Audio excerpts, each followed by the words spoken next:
C'est dans l'Ain que nous rencontrons aujourd'hui Pascal Coignard, triple champion du monde de pêche à la mouche.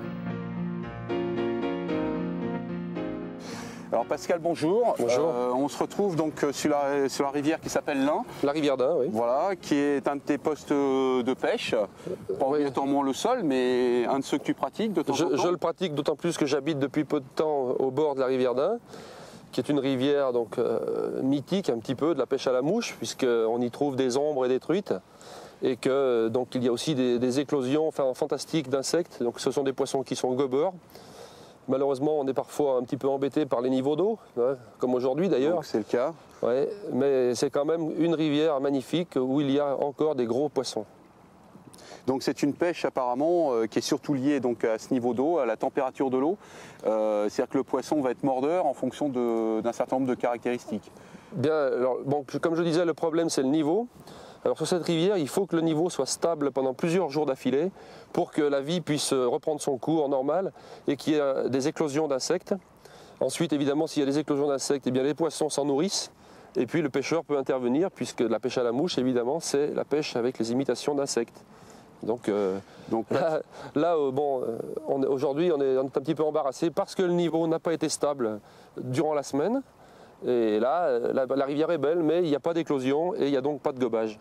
Alors dans ces cas-là, quand justement tu n'as pas de point de repère précis pour savoir quelle mouche choisir, est-ce que tu as une mouche passe-partout ou est-ce que tu utilises quelque chose qui a marché il n'y a pas très longtemps? Comment tu pratiques? Il y en a bien sûr, on a plein de ressources pour pêcher quand même. Simplement la pêche la plus agréable, c'est la pêche dite en sèche, la pêche à la mouche flottante, où l'on voit les poissons gobés. Ça c'est ce qu'il y a de plus passionnant, c'est ce que tous les pêcheurs à la mouche recherchent. Tout à l'heure on en fera une petite partie d'ailleurs de pêche en sèche, c'est vraiment sympa. Là-dessus, quand il n'y a pas d'éclosion, eh bien, on pêche quand même. On peut pêcher l'eau, c'est-à-dire pêcher sans voir de gobage, au hasard. Alors, c'est pas tout à fait au hasard quand même, hein, puisque selon justement les différentes qualités des pêcheurs, on arrive à plus ou moins retrouver les postes où il y a quand même des poissons. Et puis, si aucun poisson ne vient se nourrir en surface, alors on va utiliser cette fois-ci des mouches qui coulent, des nymphes, hein, des imitations de larves, et on va aller les chercher sous la surface de l'eau. C'est une technique assez particulière qui ressemble un peu plus à la pêche au cou qu'à la pêche à la mouche. Donc quand on est en pêche de loisir, on la pratique pas tellement. Par contre, quand on est en pêche de compétition, alors là, on n'attend pas les gobages, hein. On pêche, si ça gobe, tant mieux. Si ça gobe pas, alors on pêche en dessous. Donc Pascal, on parlait de truites qui pouvaient éventuellement être là donc au niveau des pierres, mais ouais. Parlons un peu du matériel pour justement attraper truite ou ombre, puisqu'on parlait de ces deux poissons. Donc quel genre de matériel un pêcheur à la mouche doit avoir en sa possession pour pouvoir commencer à pratiquer cette passion correctement? Bah, écoute, de toute façon, le premier élément, ça va être la canne, hein. La canne, la soie, le moulinet. Alors on dit qu'on accorde beaucoup d'importance à la qualité de la canne. Ce sont des cannes en carbone bien entendu. Alors actuellement la tendance est plutôt à l'allongement des cannes. On parle en pied quand on parle de canne à mouche, oui. De la longueur. Donc la longueur maintenant standard, c'est une longueur de 9 pieds qui fait à peu près 2,70 m. Et puis l'allongement fait qu'on approche de plus en plus des cannes de 3 mètres, 3,30 m même. Et c'est vrai que ça facilite la pêche, surtout sur des grandes rivières très peu encombrées, comme sur la rivière d'Ain. Ouais, Alors donc, est-ce que la longueur de la canne dépend de l'endroit où on pêche ou est-ce que c'est les tailles standards qu'il faut prendre pour justement passer partout? Bon, d'abord, il n'existe pas de canne qui va partout. Simplement, on dit qu'il y a une taille standard qui peut aller un peu partout, voilà. C'est la taille 9 pieds. Par contre, si on pratique dans la rivière d'Ain ici, qui est donc très très grande, il faut mieux avoir une canne qui fait plutôt 10 pieds, voire 11 pieds. Puis par contre, si vous pratiquez un petit ruisseau qui est très encombré avec une voûte d'arbres, eh bien là, on ne pourra pas fouetter, donc il faudra une canne beaucoup plus courte. D'accord. Donc choix de la canne en fonction de la rivière ou en fonction du site où on pêche. Ouais. Le moulinet maintenant? Le moulinet, on y accorde un petit peu moins d'importance. On va dire que lui, il a surtout voué à renrouler la ligne quand on se déplace. Très rarement, on l'utilise dans le combat. C'est pas comme dans d'autres techniques de pêche où le moulinet sert à la bagarre. Ici, ce sera plutôt donc, un rangement. Alors on veut qu'il soit fiable, on veut qu'il soit léger, qu'en fait il équilibre bien la canne, puisque ça sert un petit peu de contrepoids ici, pour que quand on fouette, on n'ait pas un déport de poids trop important vers l'avant. Donc le moulinet sert de balancier, et de récupérateur. Oui, parce que là, sur la pêche à la mouche, à l'inverse des sauts de pêche, comme tu disais tout à l'heure, le moulinet est complètement en embout de canne. Voilà. Donc, en fin de compte, il est à l'arrière de la poignée. Décalé par rapport à...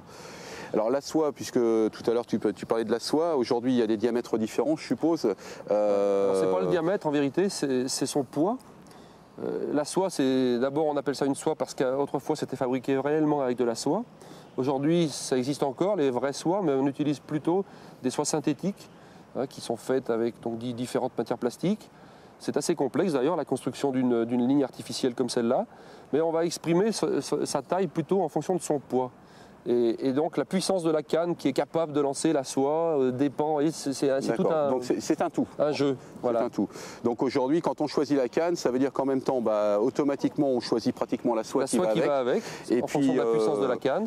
Voilà, et le moulinet, en fin de compte, il suffit d'avoir un moulinet fiable, comme on l'a dit tout à fiable, l'heure, qui correspond à la capacité bien sûr de la soie qu'on a achetée. Et puis voilà. Alors ensuite, il y a d'autres accessoires qui sont indispensables. C'est par exemple le gilet, puisque comme on pêche de manière itinérante, on n'a pas un panier avec voilà dans l'eau. Donc il faut avoir tout son matériel sur soi. Donc dans les poches, là, il y a des boîtes, il y a des fils, il y a des petits accessoires, des pinces, tout ça. Bon, tout est relié à des petits filins comme ça, très sympa. On peut tout utiliser à portée de la main. Et puis, alors là, je ne les ai pas sur moi aujourd'hui, mais habituellement, on utilise des lunettes polarisantes aussi pour enlever les reflets de l'eau et éventuellement voir les poissons. Alors voilà, je voulais te demander, parce que souvent quand on voit des pêcheurs à la mouche, on les voit avec ces fameuses lunettes qui sont fabuleuses quand on les écoute, parce qu'ils nous disent qu'ils voient le poisson de loin dans l'eau. Voilà, on les voit mieux parce que le reflet est atténué, donc ça permet de mieux voir sous la surface de l'eau. Mais c'est pas ça qui vous fait vraiment prendre plus de poissons. Non, ça permet de le détecter, pareil, encore une fois, mais ça ne veut pas dire pour ça que le poisson est mordeur. Et donc au niveau du banning, donc on avait la mouche, tu as un banning donc nylon apparemment après. Vrai donc la soie se termine donc en queue de rat, de plus en plus fine. Et puis au bout, eh bien, il y a le bas de ligne qui est fait de différents brins de nylon de diamètre de plus en plus fin. Oui. Et puis au bout, eh bien, il y a la mouche. Alors là aussi, les discussions vont bon train entre pêcheurs à la mouche, puisque sur la manière de construire les bas de ligne, il y a énormément de polémiques. Moi je le fais comme ça, ben non, moi je le fais comme ça. Bon, chaque pêcheur a un petit peu sa recette personnelle et tout va bien. Néanmoins, dans le commerce, on peut trouver des bas de ligne tout faits qui vont très bien. Je pense notamment par exemple à ceux que je fais chez Marriott, donc la société pour laquelle je travaille, avec la mise au point des cannes, les lignes à mouche, le gilet, tous ces produits, on peut les trouver facilement dans le commerce. Donc le mieux, c'est quand même que le pêcheur, je dirais que c'est sa façon de faire qui fait des fois la différence quand on prend un poisson, plutôt que de dire on a une distance de bas de ligne de 20 ou de 40. Bon, aujourd'hui, ce qu'il faut, c'est que chacun se sente bien avec la monture qu'il a. Tout à fait. Et c'est surtout ça qui... C'est vrai que le matériel du champion du monde, on peut le trouver partout, dans tous les magasins. Après, effectivement, c'est la manière de s'en servir qui va faire qu'il y a une différence, bien entendu. Tout ça peut nous amener d'ailleurs sur la pratique de la compétition. Voilà, alors parlons un peu championnat, c'est un peu je dirais la partie qui est la moins connue souvent. C'est-à-dire qu'aujourd'hui on sait que tu es champion du monde, mais on ne sait pas du tout, puisque ce qu'il faut expliquer surtout, c'est qu'on n'est pas qualifié pour un championnat, ou on ne fait pas des championnats comme ça, sans avoir fait de la pratique ou être passé par des étapes bien précises. Tout d'abord, pour être champion du monde, il faut participer évidemment au championnat du monde. Et si on prend la chaîne à l'envers, on va dire qu'il faut donc évidemment faire partie de l'équipe de France. Cette équipe de France qui dépend elle-même de la Fédération française des pêcheurs à la mouche. Et au sein de cette Fédération française des pêcheurs à la mouche, vous avez différents championnats de France qui sont organisés. Alors il y a deux grandes filières en fait. Il y a la filière rivière et la filière lac. Parce que la pêche à la mouche en rivière n'est pas la même que la pêche en lac. Donc on a ces deux disciplines qui sont séparées dans les championnats de France. Par contre, ces deux disciplines sont rassemblées au championnat du monde. Donc il faut participer, bien entendu, au championnat de France et être très bien classé, puisqu'on a un classement que l'on appelle le classement national, un peu comme au tennis, qui donne un numéro. Le numéro 1 français, le numéro 2 français, le numéro 3 français. Ensuite, ces pêcheurs sont convoqués à un stage de sélection, un peu comme au football, c'est-à-dire qu'au football, généralement, il y a 22 présélectionnés, il y en a 11 qui jouent. Dans la pêche à la mouche, il y a également environ 22 présélectionnés et il n'y en a que 6 qui vont au championnat du monde. Et combien de personnes se présentent en général à un championnat de France comme ça et combien d'élus En France, on peut considérer que toutes disciplines confondues, il y a peut-être environ 500 personnes qui font de la compétition en tenant compte du réservoir, donc la pêche en lac et la pêche en rivière. D'accord. Et ensuite, il y a 3 divisions. Donc il y a la deuxième division, la Super D2 et la D1, la première division. Et donc avec très peu de lauréats arrivés par rapport aux 500 de départ. Bien sûr, c'est très difficile. D'autant plus que le classement national donc, se calcule sur plusieurs années, ce qui veut dire qu'il faut être présent au plus haut niveau pendant au moins 3 ans, voire 4 ans. Et c'est donc très difficile de figurer déjà parmi les présélectionnés. Alors après, pour être choisi, c'est encore plus dur. Oui, donc pour les gens qui voudraient, comme toi, pouvoir monter les échelons et arriver un jour à être aussi champion du monde, il y a beaucoup de tâches. C'est assez long, mais moi je ne veux pas décourager les gens, au contraire. Il faut faire de la compétition parce que d'abord, le premier but de la compétition, moi, quand j'ai fait mes premières compétitions, c'était pas avec l'arrière-pensée d'être champion du monde. Je ne m'imaginais pas que ça pouvait être possible. Simplement, je me suis dit, je vais me confronter un peu aux autres, on va voir. Et puis, ça m'a fait découvrir des rivières, parce que les championnats ne se passent jamais aux mêmes endroits. Donc, ça force un petit peu la main. Il faut aller à la pêche, il faut s'entraîner. On n'a pas le même état d'esprit quand on pêche en compétition que lorsque l'on pêche en pêche de loisir. Il faut se forcer, c'est-à-dire que même si la pêche n'est pas bonne, eh bien, il faut pêcher quand même. Quand on ne connaît pas la rivière, il faut pêcher quand même. Il y a des obligations. Voilà. Alors souvent, les pêcheurs de compétition sont des pêcheurs très polyvalents, c'est-à-dire qu'ils savent pêcher dans beaucoup d'endroits différents. Comme je le disais tout à l'heure, déjà, il faut savoir pêcher en rivière, il faut savoir pêcher en lac. Alors quelquefois, les rivières sont très grandes comme ici, quelquefois, c'est des rivières très petites. Il faut pêcher en lac, quelquefois avec des poissons très sauvages, d'autres fois c'est du poisson issu de pisciculture, ça peut arriver. Donc, la palette de techniques à déployer pour participer à un championnat du monde est énorme. C'est très large. Et donc quelquefois ça va se jouer sur une seule technique, mais quelquefois il va falloir non seulement pêcher des truites, mais aussi des ombres, quelquefois des truites arc-en-ciel, des truites fario, on pêche du bord, on pêche en bateau, on pêche en rentrant dans l'eau. Donc beaucoup de pratiques pour avoir une grande polyvalence en fin de compte par rapport aux différents poissons qu'on peut rencontrer. Énormément. Et les pêcheurs sérieux, les pêcheurs de compétition très sérieux, eh bien, s'entraînent dans ces différentes disciplines. C'est-à-dire, tiens, aujourd'hui la rivière est haute, c'est pas bon, eh ben, on y va quand même. Et puis on essaie de racler un poisson ou deux. On se dit, tiens, si ça avait été la compétition aujourd'hui, j'aurais peut-être été bien. Et puis la pêche en bateau, il faut la pratiquer. La pêche à la nymphe, la pêche au streamer, la pêche en sèche. Oui, c'est vraiment très large, un éventail très large. Très large. Alors tu parles donc d'entraînement, tu pourrais évaluer en heures ou en jours d'entraînement annuel, ça représente quoi? Les membres de l'équipe de France, je pense qu'ils pêchent au minimum 3 fois par semaine. Hein, c'est peut-être pour ça que je veux dire, beaucoup de gens, membres de l'équipe de France, ont des métiers qui leur laissent le temps de le faire. Parce que c'est très prenant. On ne peut pas dire... D'ailleurs, pas rien que pour la compétition, mais aussi pour la pêche à la mouche en général. Quelqu'un qui veut s'y mettre à la pêche à la mouche, eh bien, il faut se dire qu'il aura un budget temps très important. Si on n'a que quelques minutes ou quelques demi-journées par mois pour aller pêcher, alors ce sera très dur. Par contre, si on peut y consacrer 2 jours par semaine, alors bon, là, la progression sera effectivement plus rapide. Et c'est ce qu'il faut. D'accord. Alors on parlait budget, on va peut-être aussi parler un petit peu de ça, puisque aujourd'hui je crois que c'est important de savoir. Un budget pour un moucheur, entre la canne, le moulinet, le gilet, enfin tous les éléments dont tu parlais tout à l'heure, un budget moyen, ça représente quoi? C'est très variable, hein, c'est très variable. En vérité, si on veut prendre un matériel de base, un équipement de base, on peut s'en sortir pour l'ensemble canne moulinet soie pour 500-600 francs. C'est vraiment très bas de gamme, mais ça marche quand même. Et puis on peut aller jusqu'à des ensembles qui peuvent faire plus de 10 000 francs si on prend le top. Hein. Mais moi je veux dire, dans mes équipements, je n'ai pas du matériel extrêmement cher. La canne que j'ai dans les mains doit valoir prix public environ 3 000 francs. Le moulinet, celui-là c'est un moulinet particulier, mais disons qu'on peut s'en tirer pour 500 francs, un moulinet correct. Une ligne à mouche, ça vaut 350 francs. Donc, vous voyez, alors dans le commerce, il y a des cannes qui valent 5-6 000 francs. Mais moi, j'ai même pas ça, c'est pas la peine.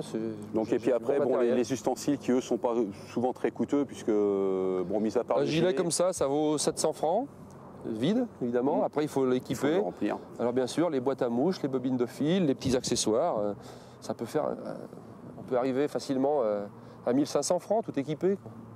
Donc ça fait un budget moyen, si on part sur des cannes moyennes, entre 3000 et 5000 francs, et à partir de là, voilà, on arrive à est déjà bien, parce qu'il faut aussi un pantalon de pêche, faut un pantalon de puisque pêche. dans la pêche à la mouche, on est constamment dans l'eau, hein, généralement. Et ben là aussi, il y a tous les prix. Alors on peut avoir les pantalons, tout ce qu'il y a de plus simple en caoutchouc, qui valent pas très cher. Il y a les pantalons maintenant en néoprène, comme celui-là. Bon, ça aussi, c'est assez abordable, mais enfin, ça vaut au minimum 600 francs, 700 francs. Et puis, il y a maintenant le matériel haut de gamme, c'est le Gore-Tex. Hein, le Gore-Tex avec des protections. Bon, tout ça, c'est fait qu'on est très confortablement installé. Quand il fait très chaud, on n'a pas trop chaud. Quand il fait froid, à ce moment-là, il vaut mieux le néoprène. On est bien protégé.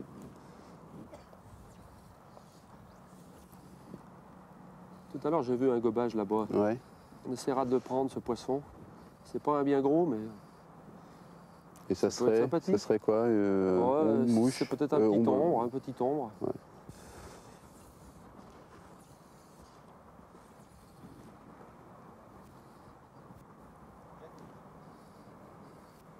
Hop, tu l'as vu, il a regobé là. Ouais, bah, peut-être qu'avec le soleil et puis bon, si l'eau s'est stabilisée un peu, bon, elle va se réchauffer un peu en surface, alors ça peut favoriser des fois. On ne sait jamais. Aujourd'hui, Pascal, on se trouve donc dans ta région Rhône-Alpes qui est magnifique. Ouais. Est-ce que tu pourrais nous en dire quelques mots? Bah oui, évidemment. Bon, ici, on est dans l'Ain, évidemment. On est sur la rivière d'Ain.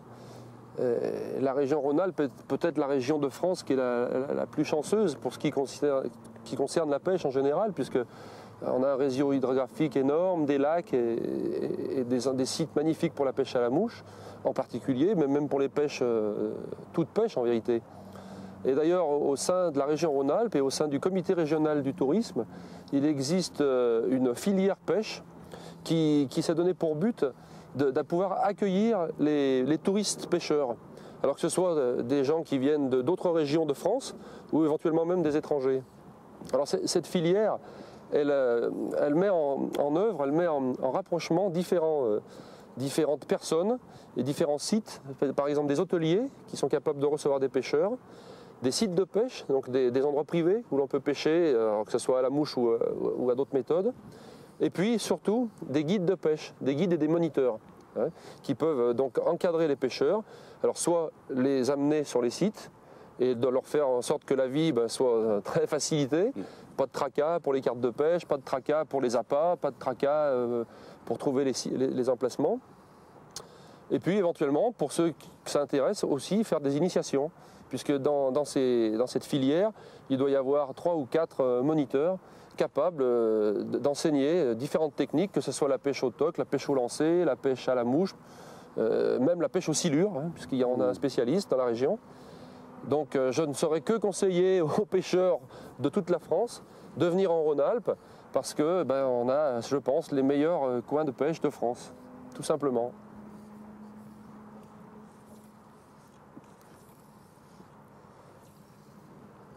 Voilà, mais je crois qu'aujourd'hui ce sera difficile vraiment d'attraper un poisson. Tu vois, je t'avais prévenu, les conditions sont mauvaises, donc on n'aura rien.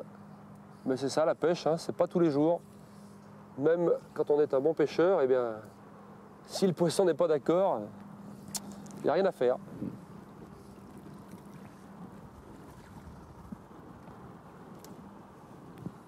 Il y a aussi un mot qu'on peut dire, par exemple, sur la Fédération française des pêcheurs à la mouche, c'est que cette fédération est composée d'une multitude de clubs dans pratiquement tous les départements français, et que les gens qui désirent apprendre à la pêche à la mouche, eh bien, peuvent s'y rendre dans ces clubs, parce que là, ce sont des gens bénévoles qui assurent les cours. Le matériel est souvent fourni, parce que quelquefois c'est un petit peu le problème.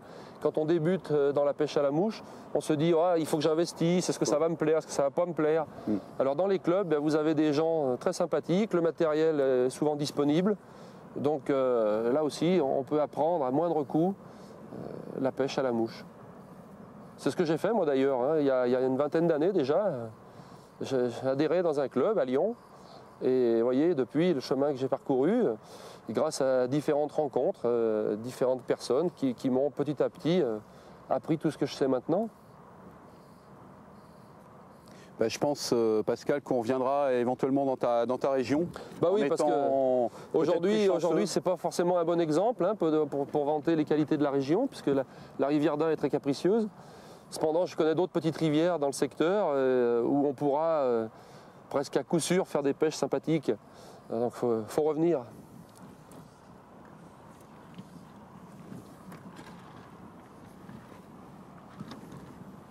Là, tout à l'heure, il y avait un petit poisson qui gobait ici. Ouais. Je ne sais pas s'il est encore là.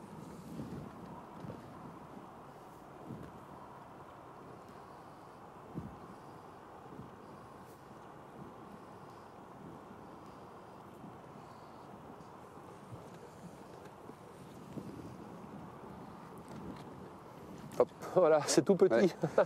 C'est peut-être une ablette.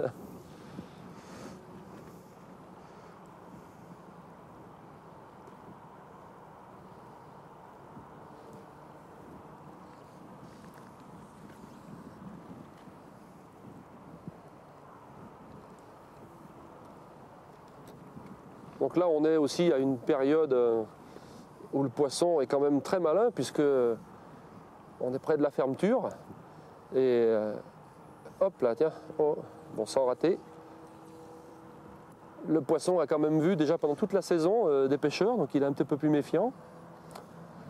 Alors la pêche en rivière va bientôt être fermée, mais c'est pas pour autant que les pêcheurs à la mouche vont ranger les cannes, puisque à partir du mois d'octobre, la pêche en réservoir va ouvrir. Donc cette fameuse pêche en réservoir qui est de la pêche à la mouche en lac, où généralement donc, on peuple les lacs avec des poissons issus de pisciculture, mais où on fait une pêche en no-kill presque intégrale. C'est-à-dire que les truites sont pêchées à la mouche et sont relâchées. Donc au début, effectivement, ça peut paraître bizarre, mais les poissons sont capturés très facilement. Mais au bout d'un moment, à force d'être pris et relâché, le poisson devient très très méfiant. Et là, c'est un vrai challenge de les capturer. Et on a la chance, nous, dans la région Rhône-Alpes, d'avoir un de ces sites, d'ailleurs qui est un des premiers à avoir existé en France il y a déjà plus de 15 ans. Ça se passe à Trepte, dans l'Isère, et l'endroit s'appelle le réservoir des Trois Lacs. Eh bien là-bas, on pourrait, à l'occasion d'une autre rencontre, faire une initiation de pêche à la mouche. Alors là, avec, bien entendu, à coup sûr des prises, parce que je connais très bien l'endroit et que c'est un petit peu facilité.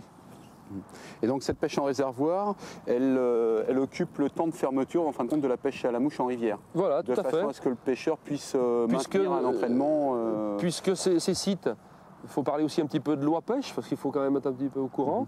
La pêche en rivière va fermer, mais les endroits privés, les eaux closes, hein, donc les lacs complètement fermés, eh bien, ne dépendent pas de la fermeture générale, mais on peut donc y faire ce que l'on veut.